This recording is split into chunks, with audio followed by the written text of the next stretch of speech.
Welcome to Jackie சினிமாஸில் இந்த எபிசோடில் நட்பதிகாரம் 79 திரைப்படத்துடைய video அம்சத்தை இந்த எபிசோடில் பார்க்கலாம்.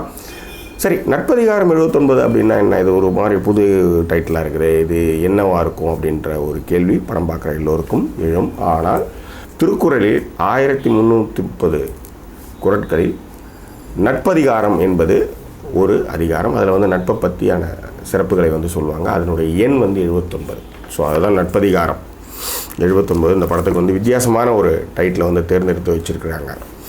இதில் வந்து செயற்கு அரிய யாவுல நட்பின் அதுபோல் வினைக்கு அரிய யாவுல காப்பு, அறிவுடையார் நட்பு பிறைச்சந்திரன் வளர்வது போல் நாள்தோறும் வளர்ந்து பெரும் பயன் தரும், அறிவில்லாதவர் நட்பு முழு நிலவு பின்னர் தேய்வது போல நாள்தோறும் குறைந்து முடிவில் இல்லாது ஒழியும்.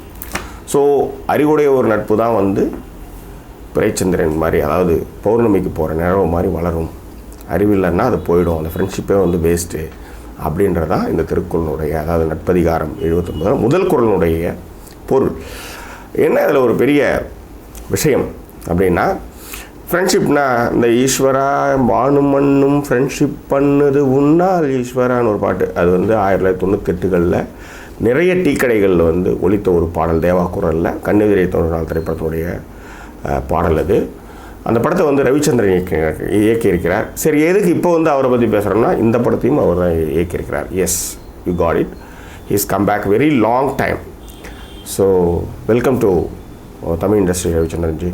ரொம்ப உணர்வுபூர்வமான படங்கள் எடுக்கிறதுல ரவிச்சந்திரன் வந்து நல்லா பண்ணியிருந்தார். ஏன்னா கண்ணெதிரே தோன்றினால் அந்த ஃப்ரெண்ட்ஷிப்புக்கும் அந்த அதை எப்படி சொல்கிறதுன்னு எக்ஸிக்யூட் பண்ணுறது, அந்த லவ்ன்ற அந்த ஃபீலை வந்து ரொம்ப நல்லா எக்ஸிக்யூட் பண்ணியிருப்பார். ஸோ இந்த படத்தில் வந்து அதே நட்பை வந்து மையப்படுத்தி ரொம்ப நாள் கழித்து இந்த படத்தை எடுத்திருக்கிறார். ரைட், நட்பதிகாரம் திரைப்படத்துடைய கதை என்னன்னு பார்த்துடலாம்.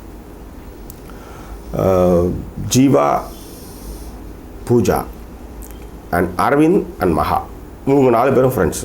எப்படி ஃப்ரெண்ட்ஸ் ஆகிறாங்கன்னா, ஒரு டிஸ்கோதே பாரில் மீட் பண்ணுறாங்க, ஃப்ரெண்ட்ஸ் ஆகிறாங்க. ஃப்ரெண்ட்ஷிப்னா அப்படி ஒரு ஃப்ரெண்ட்ஷிப்பு, அறிவுடைய ஒரு நட்பு மாதிரி வளருது. ஆனால் இன்டர்வலுக்கு பிறகு அறிவில்லாத ஒரு நட்பு போல் அது வந்து பிரச்சனைகளை சந்திக்குது, புயல் வீசுது, பிரிகிறாங்க. கடைசியில் அவங்க என்ன ஆகிறாங்க, அவங்களுடைய காதல் என்ன ஆகுது அப்படின்றது தான் நட்பதிகாரம் திரைப்படத்துடைய கதை. ராஜ் பரத் இவர் வந்து டைரக்டர் ரவிச்சந்திரனுடைய ரிலேட்டிவ்.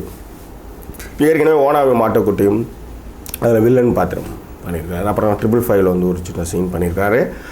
கண்களில் வந்து ஒரு போதை இருக்கிற மாதிரியான ஒரு விஷயம், ஒரு மாதிரி ஒரு மென்சோகம் அந்த முகத்தில் எப்பயுமே படற மாதிரி இருக்கிறாரு. இவர் வந்து இன்ஃபோசிஸ்லாம் ஒர்க் பண்ணியிருக்கிறாரு. பட் இவருக்கு வந்து பேரா வந்து தேஜஸ்வினி மடிவாடா அவங்க வந்து பண்ணியிருக்காங்க. அந்த ஃப்ரண்ட்டில் அந்த ஃபஸ்ட்டு தம்மு கேட்க வர்ற சீன், அதாவது நம்ம மயிலாப்பூரில் பாரதி ஏர்டெல் சாந்தோம் கிட்ட வந்து ஷார்ட்ஸ் எடுத்துருக்கிறாங்க. நைட் எஃபெக்ட்ஸ் வந்து ரொம்ப நல்லா இருக்குது. அதாவது நைட்டில் உட்காந்துட்டு இருக்கிற அந்த ஃபீலை வந்து அது வந்து கொடுக்குது. அதேமாதிரி அவங்க லவ் போர்ஷன்ஸும் ரொம்ப நல்லாயிருக்கு. இங்கே பாண்டிச்சேரி வரலையும் அந்த பொண்ணை பிடிச்சி போச்சுன்றதுக்காக போய் பேசிட்டு வர்றது, என்ன ஏதுன்னே தெரியாமல், அதுக்கான அந்த டயலாக்ஸ் கான்வர்சேஷன் இருக்கு இல்லையா, அது ரொம்ப ஃபண்டாஸ்டிக்காக இருக்குது. ஸோ அதன் பிறகு வந்து பார்த்திங்கன்னா அம்ஜத் கான் அண்ட் ரேஷ்மி மேனன். அம்ஜத் கான் வந்து வல்லினம் படத்தில் வந்து லீட்ஸ் பண்ணியிருந்தார், நல்லா இருந்தார், நல்ல பாடி லாங்குவேஜ் அவருக்கு. இந்த படத்துலையும் வந்து ஒரு பணக்கார தோரணையோட நல்லா பண்ணுறாரு. ரேஷ்மி மேனன் அவங்களுடைய பாட்டை வந்து ரொம்ப பெஸ்ட்டாக பண்ணியிருக்காங்க. பிராமண பெண் மேடம் ட்ரெஸ் வந்து கருப்பு ட்ரெஸ் வாங்கி கொடுக்குறப்ப அது வந்து பிடிக்கலன்னு சொல்கிறதும், அந்த ட்ரெஸ் ஆக்வர்டாக இருக்குது அப்படின்றதாலும், இருந்தாலும் லவர் வாங்கி கொடுத்தா சரி அதை போட்டுக்குவோம் அப்படின்னு போட்டுட்டு, அதுக்கப்புறம் இதுக்கு டிஸ்கோத்தே போகிறப்ப அந்த இன்கன்வீனியன்ட் அந்த இதை வந்து விஷயத்தை வந்து ஃபேஸில் வந்து எக்ஸ்பிரஷன்ஸ் வந்து ரொம்ப நல்லா பண்ணியிருக்கிறாங்க.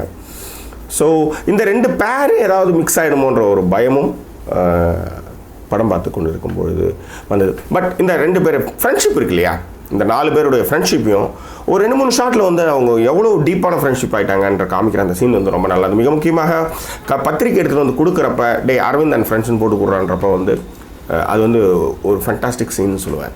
அதே மாதிரி இன்னொரு சீன் வந்து அந்த பேர் வந்து மாறி உட்காந்துருக்கும். இந்தாண்ட வந்து பூஜா வந்து இந்த பக்கம், மகா வந்து அந்த பக்கம் போய் உட்காந்து 2 பேர் பக்கமும் மாறி மாறி உட்காரப்போ அவங்க வந்து ரொம்ப டீப்பான ஒரு ஃப்ரெண்ட்ஷிப் ஆகிட்டாங்க அப்படின்ற மாதிரியான சின்ன சின்ன ஷார்ட்ஸில் வந்து ரொம்ப அழகாக சொல்லியிருக்காங்க. அதே மாதிரி அந்த பாண்டிச்சேரி போயிட்டு வர்ற அந்த மாண்டேஜஸ் சாங்ஸ், ஃப்ரெண்ட்ஷிப்பில் இருக்கிற அந்த மாண்டேஜஸ் சாங்ஸ் ஃபண்டாஸ்டிக்.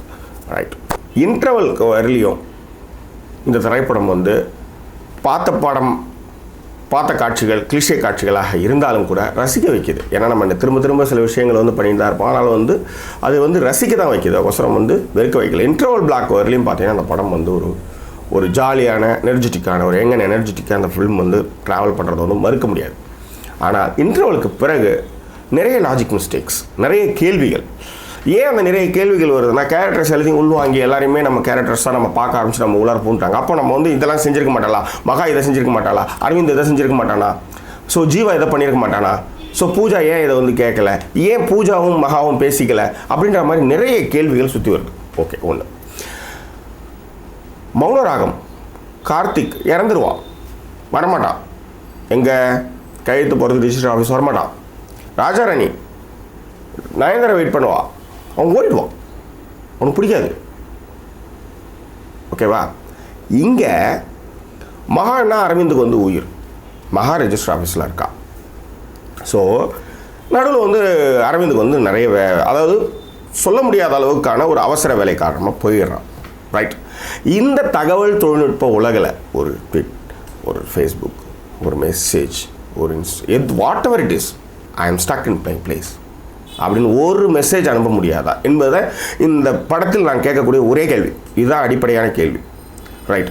அதுக்கப்புறம் வந்து இது வந்து கொலாப்ஸ் ஆகுது. ஏன்னா ஜீவாவுக்கும் பூஜாவுக்குமான அந்த சண்டை வருது இல்லையா, ஏன்னா உனக்கு வந்து நிச்சயதார்த்தம் ஆயிடுறா அப்படின்றப்ப அங்கே வந்து கரெக்டாக இருக்குது, நியாயமாக இருக்குது. அந்த பொண்ணு கோவப்படுறதும் சரி, ஜீவா வந்து அதை போய் பேசுறதுக்கு போகிறதும் மறுதளிக்கிறதும் அதெல்லாம் கரெக்டு. ஆனால் இந்த ரெண்டு பேருக்கான அந்த சண்டைக்கு வந்து ஒரு வலுவான காரணத்தை திரைக்கதையில் இவங்க தேடி இருந்தாங்கன்னா இந்த படம் வந்து அடுத்த கட்டத்தை நோக்கி போயிருக்கும் என்பது நம்மளுடைய கருத்து, நம்மளுடைய அபிப்பிராயம். ஸோ இந்த லாஜிக் மிஸ்டேக்ஸ் இருக்கும்போது இன்டர்வலுக்கு பிறகு என்னதான் நம்ம அதை பற்றி யோசிக்கலாம், இதை செஞ்சுக்கலாமே அதை செஞ்சுக்கலாமே அது சொல்கிறப்ப இந்த படத்தினுடைய திரைக்கதை பலவீனமாகின்றது. ஆனால் இந்த படத்தை வந்து தூக்கி நிறுத்துறதுன்னு பார்த்தீங்கன்னா இந்த திரைப்படத்துடைய ஒளிப்பதிவு ஆர்பி குருதேவ் தான் பண்ணியிருக்காரு. ஃபண்டாஸ்டிக். அதுவும் இந்த ஃப்ரண்ட் போர்ஷன்ஸ் வந்து ஃபீல் குட்டாக இருக்குது, ரொம்ப ஜாலியாக இருக்குது, பார்க்குறதுக்கே வந்து லவ்வபுளான ஃப்ரேம்ஸ் எல்லாமே ஐடி செக்டர்ஸில் எடுக்கிறதுனால படமே ஒரு ரிச் லுக்கில் படம் இருக்குது. அதே மாதிரி பார்த்தீங்கன்னா கபாலீஸ்வரர் கோயில், நான் மயிலாப்பூர் வாசின்ற முறையில் நான் சொல்கிறேன். கபாலீஸ்வரர் கோயில் அந்த சரவணபவனுக்கு பக்கத்தில் ஏதோ பில்டிங்கில் எடுத்திருக்காங்க, ஜுவல்லரி ஷாப்லாம் இருக்காங்க, அதுக்கு மேலே இருந்து எடுத்திருக்காங்க. கபாலீஸ்வரர் கோயிலுடைய அந்த பிரம்மாண்டமும் அதனுடைய நைட் எஃபெக்டில் அதனுடைய லைட்டிங்கும், எம்எஸ் பாஸ்கர் அண்ட் ரேஷ்மி மேனன் ஜீவா அந்த பேசுகிற அந்த ராஜ்பரத் பேசுகிற அந்த காட்சி வந்து ஃபண்டாஸ்டிக். அதே மாதிரி நைட் எஃபெக்ட்லாம் அந்த இதில் மயிலாப்பூரில் சாந்தோமில் இங்கெல்லாம் தான் எடுத்துருக்காங்க, ஃபண்டாஸ்டிக்காக இருக்குது. ஸோ அந்த படத்தினுடைய மிகப்பெரிய பலம் அதுதான். இன்ட்ரோலுக்கு பிறகு பார்த்தீங்கன்னா அந்த இவங்க போர்ஷன் இருக்கு இல்லையா, அந்த ஒரு song Jeeva and Pooja song வந்து ஃபண்டாஸ்டிக்காக இருக்குது. இந்த தேஜஸ்வி என்னங்க காலெலாம் தூக்குறாங்க, ஜிம்னாஸ்டிக் மாதிரி பண்ணுறாங்க, பயமாக இருக்குது. But anyway it's fantastic acting தான் சொல்லுவேன். ஸோ இந்த திரைப்படத்திற்கான எடிட்டிங் வந்து சாபு ஜோசப், இந்த திரைப்படத்திற்கான மியூசிக் வந்து தீபக் நீலாம்பூர். ஒரு பாடல்கள் வந்து கேட்குற மாதிரி ஃபீல் கொடுக்குது. ஸோ ராஜசுந்தர மாஸ்டருடைய அந்த போர்ஷன்ஸ், டான்ஸ் போர்ஷன்ஸ் ரொம்ப நாள் கழிச்சு அந்த டான்ஸ் நம்ம வந்து பார்க்குறோம், பட் அவர் மாறவே இல்லை. ஸோ இட்ஸ் அதான் சொல்கிறேன், செகண்ட் ஹாஃப் வந்து இவங்க கரெக்ட் பண்ணியிருந்தாங்கன்னா அந்த படம் வந்து அடுத்த கட்டத்தை நோக்கி போயிருக்கும். இந்த திரைப்படத்திற்கு ஜாக்கி சினிமா செலுத்தக்கூடிய மதிப்பு 5க்கு 2.75. வேறுங்க இந்த தளம் உங்களுக்கு பிடித்திருந்தால் சப்ஸ்கிரைப் பண்ணுங்கள், நண்பர்கிட்ட ஷேர் பண்ணுங்கள். மீது வேறு ஒரு திரைப்படத்தோட வீடியோ விமர்சனத்தோடு உங்களை நான் சந்திக்கிறேன். அதுவரை நன்றி கூறி வருது உங்கள் ஜாக்கி சேகர். நன்றி, வணக்கம். குட் இல்லை.